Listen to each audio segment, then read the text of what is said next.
মাননীয়া, আপনি যতই উৎসবের আলোতে এই অন্ধকারকে ঢেকে দিতে চান না কেন, মানুষের চোখে যে কালো পট্টি বাঁধা ছিল সেটা খুলে গেছে। মানুষ এখন চিৎকার করে বলছে, রাজা তোর কাপড় কোথায়?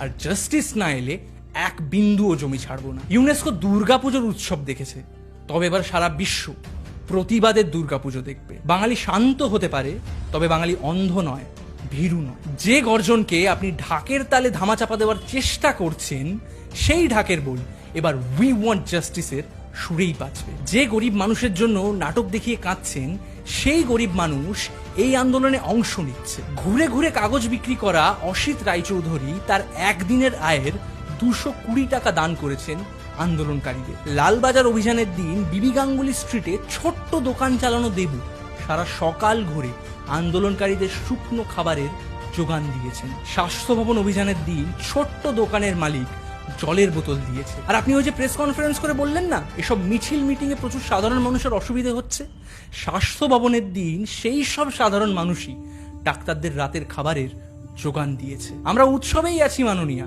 ন্যায়ের দাবিতে রাস্তাতেই আমাদের উৎসব চলছে। আসলে শোষিতের সব থেকে বড় উৎসবই তো পালন করছি আমরা, বিপ্লব, প্রতিরোধ এবং প্রতিবাদ।